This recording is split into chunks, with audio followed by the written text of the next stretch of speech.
In certain physical condition, in certain, बेटा mic बंद रखना सब अपना। In certain physical condition, physical condition का मतलब होता है जैसे कि temperature.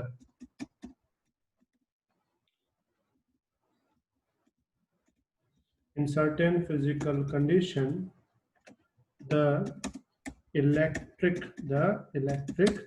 current flowing through conductor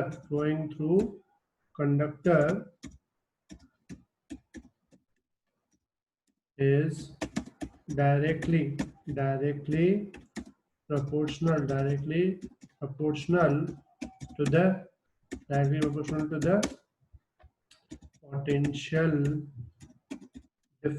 potential difference across conductor। बात समझ में आ गई? अगर सर्टेन फिजिकल कंडीशन है, सर्टेन का मतलब होता है फिक्स्ड। जैसे हमने टेम्परेचर अगर फिक्स्ड है तो जो इलेक्ट्रिक करंट है वो उसके पोटेंशियल डिफरेंस के क्या होता है, प्रोपोर्शनल होता है। ठीक है, मतलब कि हम लोग लिखते हैं V is directly proportional to I। जहाँ V का मतलब क्या होता है, पोटेंशियल डिफरेंस, I का मतलब क्या होता है, करंट। यानी हम इसको ऐसे लिखते हैं, it's V divide by I is equal to constant।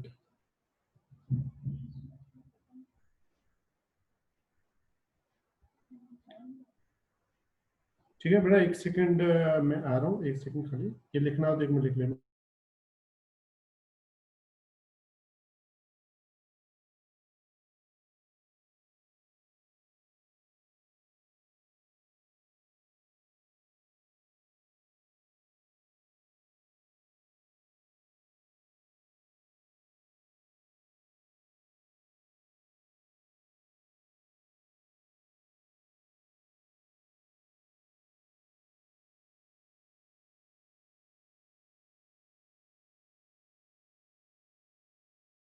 हाँ बेटा हेलो, मैं आ गया वापस, थोड़ा काम था, मैं बाहर गया था। हाँ सुन लो, मैंने क्या बोला, V अपन I इक्वल टू क्या होता है, कांस्टेंट। सबको आवाज आ रही है मेरी, क्लियर? Yes sir. Yes. इसमें जो Yes, sir. कांस्टेंट है, इस कांस्टेंट को हम लोग नाम देते हैं कैपिटल R। ठीक है, और यहाँ पे जो R है, उस R का मतलब क्या होता है, तो R को हम लोग बोलते हैं रेजिस्टेंस ऑफ वायर या रेजिस्टेंस ऑफ कंडक्टर। बात समझ आई? या R क्या है, resistance of conductor. Unit of resistance क्या बनेगा, बता सकते हो? इट्स वोल्ट पर एम्पियर। ठीक है, कौन सा यूनिट बनेगा, इट्स वोल्ट पर एम्पियर। या फिर दूसरा कौन सा यूनिट बनता है, याद है किसी को? Omega. JC by second square, ऐसा कुछ था। नहीं बेटा, JC square by second. Simple ohm. Ohm. ठीक है, ऐसा ओम करके पता पढ़ा होगा तुमने, ओम। Yes sir. ठीक है, इसको क्या बोलते हैं हम, ओ Dimension formula? अब डायमेंशन फॉर्मूला बनाओ, क्या बनेगी, किसी को याद है डायमेंशन फॉर्मूला इसकी? इसकी Sir, dimension M1 L2 A minus 2. देख लो अभी डायमेंशन फॉर्मूला अच्छे से। जो m है वो तो आएगा 1, l जो है वो तो आएगा 2। इसको पता है t क्या आएगा, -3। Very good. और a क्या आएगा? Hello. हाँ बेटा, ठीक है, तो याद रखना रेजिस्टेंस का डायमेंशन फॉर्मूला होता है M1 L2 T-3 A-2। Got it? दूसरी बात, resistance of conductor depends on, ये रेजिस्टेंस आखिर डिपेंड किस पे करता है? तो ये तीन बातों पे डिपेंड करता है। पहली बात, डायमेंशंस ऑफ मटेरियल, किस पे डिपेंड करता है? Dimension of material. सेकंड, ये डिपेंड करता है टेम्परेचर ऑफ मटेरियल, और तीसरी ये डिपेंड करता है type of material. Type of material का मतलब क्या होता है कि मटेरियल कंडक्टर है, सेमी कंडक्टर है, या फिर कंडक्टर में भी अलग अलग टाइप होते हैं, प्योर कंडक्टर है कि एलॉय है, वो सब। मतलब रेजिस्टेंस तीन चीजों पर डिपेंड करता है, dimensions of material, temperature of material and type of material. तो यहाँ पे मैं लिखूंगा resistance of conductor, word use नहीं करूंगा, उसकी जगह यूज करूंगा मटेरियल। Got it? समझ में आई यहाँ तक बात? Yes sir. अब इसका अगर मैं ग्राफ बनाऊं, इसका ग्राफ वी और आई का ग्राफ बनाऊं, तो वी और आई का ग्राफ कुछ इस टाइप का रहेगा।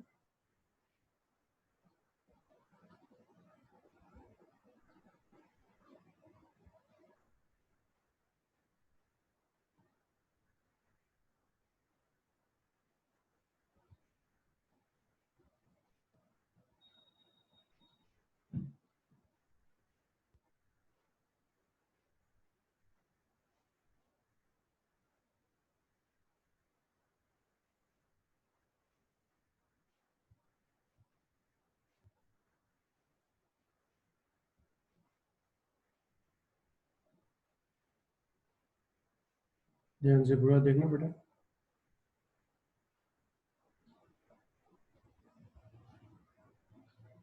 ओम्स लॉ के हिसाब से समझो, यहाँ पे मैंने रखा है आई और यहाँ रखा है मैंने वी, तो ये दो डिफरेंट ग्राफ बनाए हैं।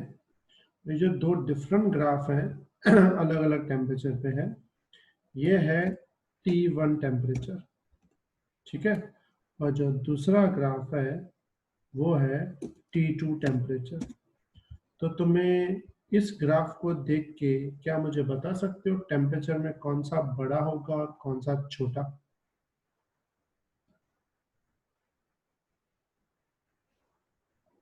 देखो ओम्स लॉ है तो लाइन तो आएगी स्ट्रेट, मतलब ये लाइन जो है जैसे सीधे है वैसे सीधी आएगी।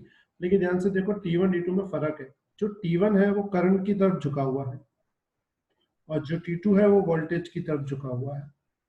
तो याद रखना, इसमें जो करंट की तरफ होता है उसका जो टेम्परेचर होता है वो हमेशा छोटा होता है वोल्टेज की तरफ से। मतलब यहाँ पे T1 जो है वो T2 से क्या होगा? छोटा। मतलब जितना टेम्परेचर कम होगा उसका रेजिस्टेंस उतना कम होता है।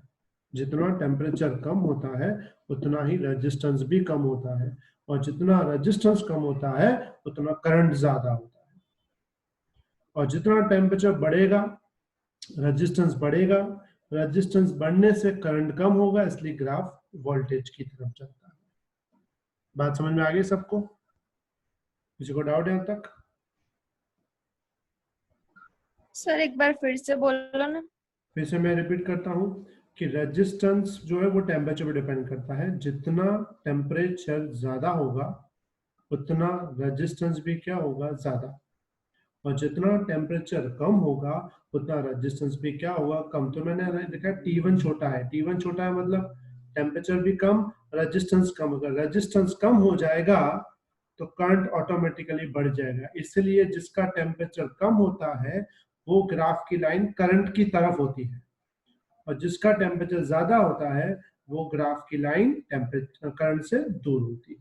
आई बात समझ में Archi? Yes sir. Everyone clear? तो याद रखना, तुम्हें बोले टेम्परेचर कम तो ग्राफ की लाइन करंट की तरफ, टेम्परेचर ज्यादा तो ग्राफ की लाइन वोल्टेज की तरफ। Got it? लिख लो फास्ट।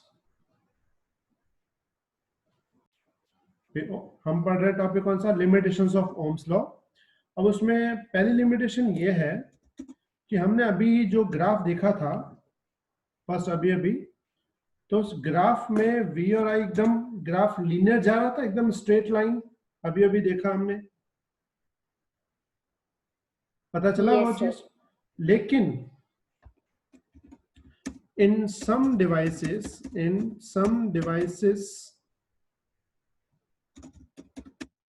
like semiconductor,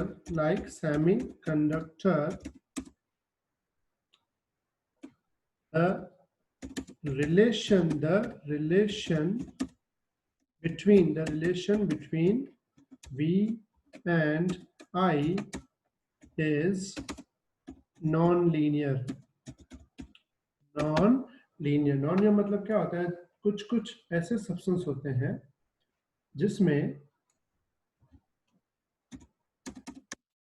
जो v और I का जो ग्राफ है वो लीनियरली नहीं आता। मतलब अगर मैं उसका ग्राफ ड्रॉ करूं, वो ग्राफ कुछ इस टाइप का आता है।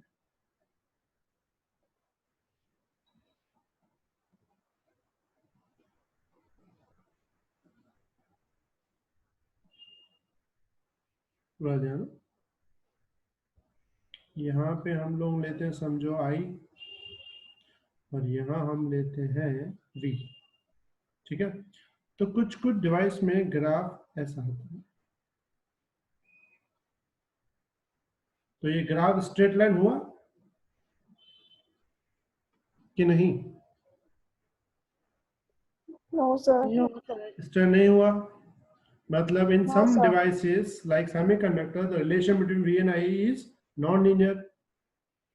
तो ऐसे डिवाइसेस को these devices are known as non-ohmic devices। क्या नाम यूज करते हैं इसको? They are known as non-ohmic devices। non-ohmic मतलब वो ओम्स लॉ को फॉलो नहीं करते। बात समझ में आई सबको? बट फिर ऐसा क्यों होता है? इसका जो रीजन है वो तुम्हें जब सेमीकंडक्टर पूरा पढ़ेंगे तब तुम्हें क्लियर होगा। अभी तुम्हें जस्ट मीनिंग याद रखनी है कि सेमीकंडक्टर के कुछ डिवाइसेस ओम्स लॉ को फॉलो करते नहीं है। मतलब उसमें कुछ वोल्टेज तक करंट इंक्रीज ही नहीं होता और कुछ वोल्टेज के बाद अचानक करंट की वैल्यू क्या हो जाती है? इंक्रीज हो जाती है। लेकिन ये क्यों होता है, इसका पर्टिकुलर रीजन तुम्हें सेमीकंडक्टर डिवाइसेस में मिलेगा, वो हम चैप्टर करेंगे, लेकिन वो आगे चैप्टर है, ठीक है। दूसरी बात, सेकंड थिंग,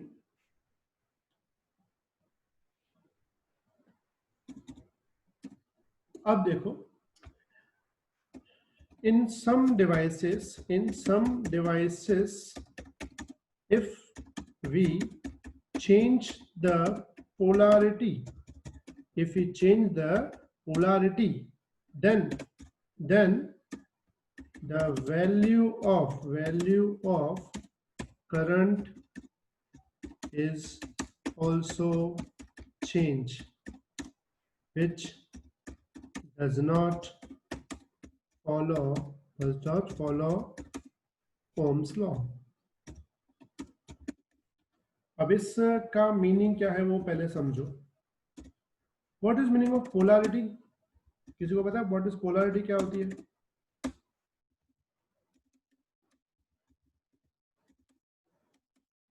जैसे एग्जांपल कि अगर मैं बैटरी की बात करूं, पूरा ध्यान है पे बैटरी पे, फिर समझो एक ये बैटरी है, पॉजिटिव नेगेटिव, ठीक है। और बैटरी के साथ मैंने कनेक्ट किया है एक रेजिस्टेंस, माइनस और प्लस, ठीक है। ये रेजिस्टेंस का सिंबल होता है, ठीक है। तो करंट स्टार्ट होता है पॉजिटिव से इस तरफ और यहां से घूम के यहां आएगा, ठीक है। समझो वोल्टेज की वैल्यू है 10 और रेजिस्टेंस की वैल्यू है मान लो 5। तो बताओ करंट कितना फ्लो होगा?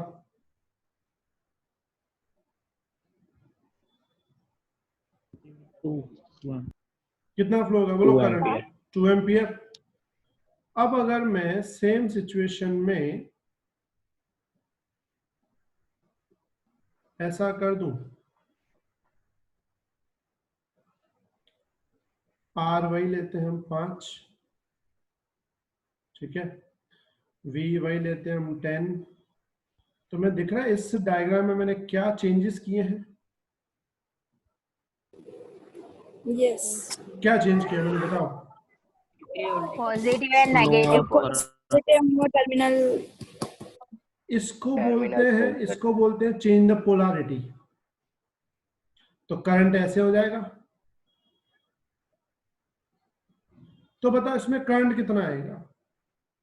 इसमें तो 2 था, इसमें कितना आएगा? बोलो इसमें कितना आना चाहिए? दो। सिंपल है, इसमें भी 2 ही आएगा। ओम्स लॉ तो यहाँ भी फॉलो होता है, दोनों में 2 होना। तो देखो मैंने पोलैरिटी चेंज की, तो क्या करंट चेंज हुआ? No sir. खाली डायरेक्शन चेंज, सिर्फ डायरेक्शन चेंज हुई, वैल्यू तो चेंज हुई नहीं। लेकिन यहां मैंने क्या लिखा है देखो, in some devices if you change the polarity then the value of current is also change which does not follow the Ohm's law. मतलब उनमें ग्राफ कैसा बनता है वो समझ लो एक बार। ग्राफ उनका अगर मैं ग्राफ बनाऊं, तो कुछ डिवाइसेस में पूरा ध्यान है यहाँ पे,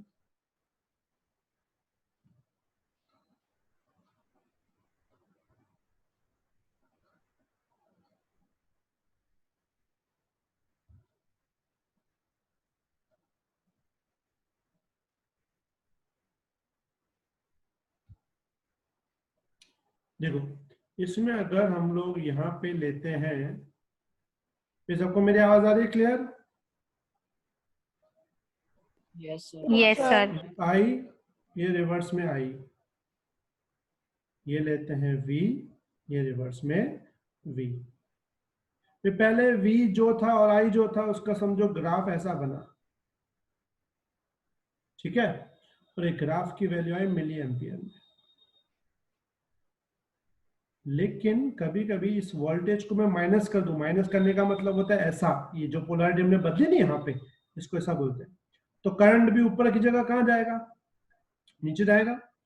तो ग्राफ भी ऐसा ही बनेगा, लेकिन जो ग्राफ की वैल्यू है ना, वो मिली एम्पियर की जगह बन जाती है माइक्रो एम्पियर। मतलब कि डायरेक्शन तो चेंज हुई, लेकिन साथ साथ में क्या चेंज हो जाता है, इसकी वैल्यू भी चेंज हो जाती है।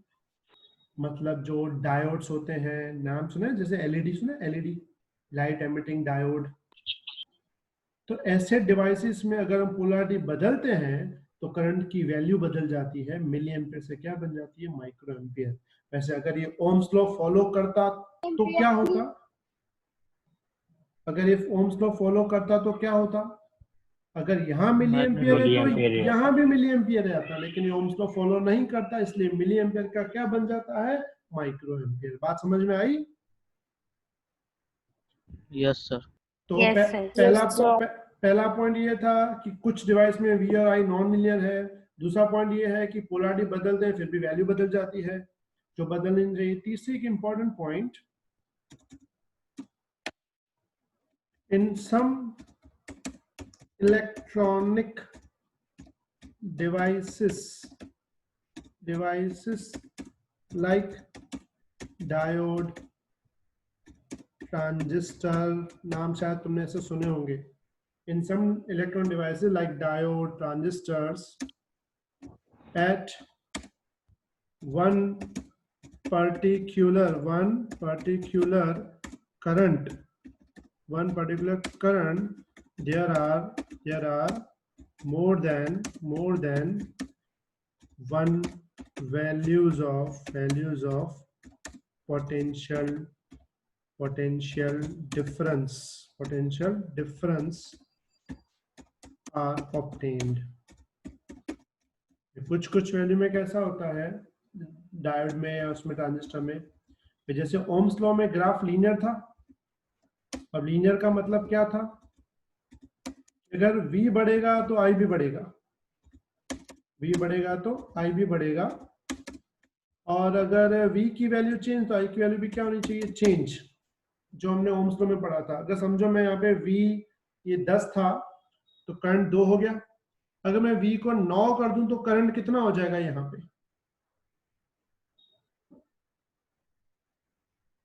बोलो, अगर मैं 10 को 9 कर दूं तो करंट कितना हो जाएगा? 1.8 अगर 8 कर दूं तो? 1.8 अगर 8 कर दूं तो?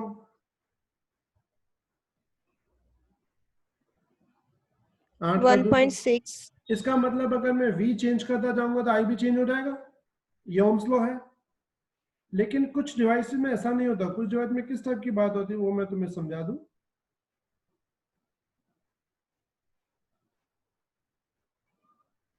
जैसे समझो एक डिवाइस है, उसमें ग्राफ ऐसा बनता है, समझो मान लो यहाँ पे हम लोग ले रहे हैं I और यहाँ पे हम लोग ले रहे हैं V, ठीक है? तो ग्राफ कुछ में इस टाइप का बनता है। तो देखो ध्यान से समझो, यहाँ पे करंट है कोई भी,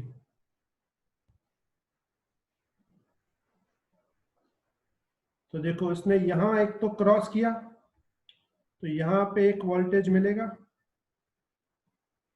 फिर यहाँ क्रॉस किया और फिर यहाँ भी क्रॉस किया, मतलब एक करंट पे कितने वोल्टेज हमको मिल गए? 3 वोल्टेज मिल गए। तो ये भी क्या फॉलो नहीं करता? ओम्स लॉ को फॉलो नहीं करता। मतलब ये 3 चीजें ओम्स लॉ की लिमिटेशंस में आती हैं। पहली लिमिटेशन ये है, कुछ डिवाइसेस में V और I लीनियर नहीं है।